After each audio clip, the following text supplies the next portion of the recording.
Hello champion, कैसे हैं आप सब। बीपीएससी 70 जिनका भी प्रीलिम्स नहीं हुआ, री एग्जाम की संभावनाएं सारी समाप्त हो गई। लास्ट अटेम्प्ट जिनका है वो अभी सबको तो नहीं, लेकिन अभी संभावना है कि आप अपने अधिकारी बनने के सपने को पूरा कर सकते हैं। देखो, बहुत बड़ा चोट तो लगाई है री एग्जाम को लेकर, नो डाउट, और कुछ भी नहीं हुआ, ना ही इसका रिजल्ट, ना ही कुछ भी नहीं हुआ। तो वैसी स्थिति में बंद तो छोटा हुआ है। एज जिनका समाप्त हो गया, देखो जिनका एज है उनके लिए तो चलो ठीक है, आगे अटेम्प्ट ले लेंगे, किसी और चीज में ट्राई कर लेंगे, अभी उम्र है। लेकिन जिनका लास्ट एज था, लास्ट एज वाले के लिए अभी ये 3 एग्जाम मेरे नजर में है जो अच्छा एग्जाम है, पोस्ट भी अच्छे हैं, लेवल 7 लेवल 6 का पोस्ट है। और इसमें जो ये 2 एग्जाम है खास करके, ये वाला और ये वाला, ये दोनों एग्जाम बीपीएससी के थ्रू होगा आपका। देखिए, इसके अंदर कुछ कंडीशंस तो हैं, अगर उस कंडीशन को आप फुलफिल करते हैं तो आप एक मौका आपको मिल रहा है, क्योंकि सीट अच्छी खासी है। सीट एक पोस्ट के लिए 285 और 285 है, एक सीट के लिए 285 सीट, 285 सीट मायने रखता है। अब सवाल है कि इसके अंदर एलिजिबिलिटी क्या है और एज। तो जब तक एज का कोई मुद्दा, मतलब एज इंक्रीज को लेकर जब तक कुछ नहीं होता है, तब तक दोनों के लिए जो एज है वो 37 ईयर है। लेकिन इसको काउंट कब से किया जाएगा? वो किया जाएगा 1 अगस्त 2024 से। यानी बीपीएससी 70 के टाइम में जो आप एलिजिबल थे, इन दोनों के लिए भी आप एलिजिबल होंगे। ठीक है, इन दोनों के लिए भी आप एलिजिबल होंगे। इसका एग्जाम डेट अनाउंस भी कर दिया गया है, 17 जुलाई, 27 जुलाई को ये एग्जाम होने वाला है। इसका डेट अनाउंस नहीं हुआ है, लेकिन ये भी जुलाई नहीं, अगस्त में इसका एग्जाम भी हो जाएगा। दोनों का एक ही एग्जाम है, एक ही एग्जाम है, 2 पेपर देने हैं, सारे एग्जामिनेशन ऑब्जेक्टिव लेवल का है। और लेवल 7 या 6 अभी क्लियर नहीं हुआ, तो लेवल 7 या लेवल 6, उससे नीचे का पोस्ट नहीं है, तो अच्छा खासा है। प्रमोशन होने के बाद आप गजेटेड ऑफिशियल भी बन जाते हैं। तो ये सारी चीजें यहां पे है। अब सवाल है यहां पे, फॉर्म कौन भर सकता है? राइट, फॉर्म कौन भर सकता है? तो चूंकि हमने इसको प्रायोरिटी इसीलिए दिया है कि इसके अंदर कोई भी ग्रेजुएशन जिसने भी किया है, जो भी ग्रेजुएट है एनी सब्जेक्ट, तो आपके लिए यहां पे मौका है। किसी भी विषय में यदि आपने ग्रेजुएशन किया है तो आपके लिए मौका है। यहां पे एक पेपर आपका जीएस होगा, दूसरा पेपर आपका ऑप्शनल होगा, और जीएस और ऑप्शनल दोनों ही ऑब्जेक्टिव होंगे। ऑप्शनल के अंदर वही सारा पेपर होगा जो बीपीएससी 70 के ऑप्शनल में होता है।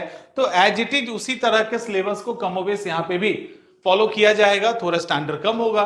तो ये एक अच्छा मौका है उनके लिए जो प्लेन ग्रेजुएट हैं, जिनको मतलब जिन्होंने स्पेशली मैथ्स में, डीआई में, स्टैट में या कॉमर्स में कुछ नहीं किया है, तो उनके लिए एक अच्छा मौका है, आप इसका फायदा उठा सकते हैं। इसका भी एग्जामिनेशन आ ही जाएगा, क्योंकि सीट लॉक हो चुका है। सीट हो सकता है आगे बढ़ भी जाए, तो सीट ऑलमोस्ट लॉक हो चुका है, तो इसकी भी संभावना बढ़ गई है। अब रहा इसका assistant revenue and account officer. इसके साथ क्या है कि इसमें BCom, BA honours, BA economics है। मतलब यहां पे आपको बीकॉम चाहिए, अगर आपने बीए किया है तो आपको इकोनॉमिक्स में करना है, और क्या है, अगर आपका बीएससी है तो स्टैट में होना चाहिए। ठीक है, बीएससी है तो स्टैट में होना चाहिए। तो अगर आपने 3 क्या बीकॉम अगर किया है तो भी, बीए अगर इकोनॉमिक्स से, ग्रेजुएशन पेपर इकोनॉमिक्स है, और यहां स्टैट है, तो आप इस फॉर्म को भर सकते हैं। तो यहां पे भी डेट काउंट यही होगा। तो अगर ये है तो आपके लिए प्लस पॉइंट है, आप एक और ये दूसरा, ये दोनों फील कर सकते हैं। और इतना ही नहीं, एक और जो है, तो ये बीएसएससी ने निकाला है, ये बीपीएससी ने नहीं निकाला है, लेकिन पोस्ट अच्छा है, ब्लॉक स्टैटिस्टिक ऑफिसर का है, और बीएसओ और एएसओ एसएसओ का है। अब इसके अंदर क्या ध्यान रखना है, इसके अंदर क्या ध्यान रखना है कि यहां पे, अच्छा एक और बात, यहां पे संभावना है कि एलिजिबिलिटी क्राइटेरिया बदल सकता है। कारण है इसका, कारण यह है कि यहां एज तो वही है, एज वही है आई थिंक।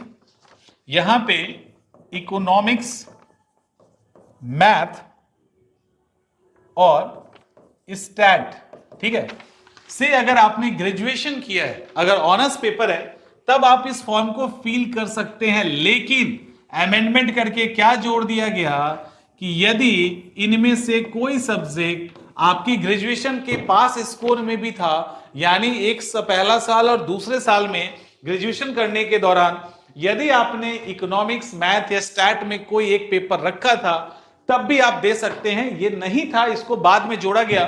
संभावना ये है कि आप भी अगर बी इकोनॉमिक्स, स्टैट या बीकॉम में से कोई भी सेक्शन अगर यहां पे पास कोर्स में अगर हो, तो हो सकता है जब नोटिफिकेशन आउट हो तो आप लोगों को मौका मिल जाए। तो नोटिफिकेशन तक इंतजार कर सकते हैं, कोई और बदलाव हो तो वो भी पॉसिबल है यहां पे। तो यहां पे क्या है कि रिटन एग्जाम में 75% और एक्सपीरियंस को 25% मिल रहा है। 25 नंबर मिलेगा, 100 नंबर का टोटल क्वेश्चन अंक होगा।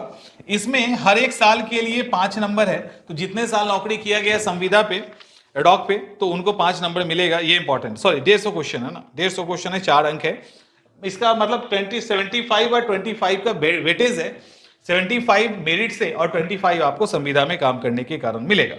यहां पे ये हो गया, तो ये इंपॉर्टेंट है।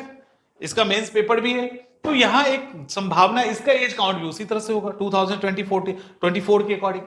24 है ना, हाँ ठीक है, उसके अकॉर्डिंग होगा।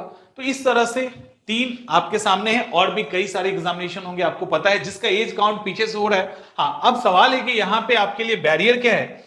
तो बैरियर है इसका सिलेबस हो सकता है, क्योंकि मेंटल एबिलिटी और मैथ यहां पे है।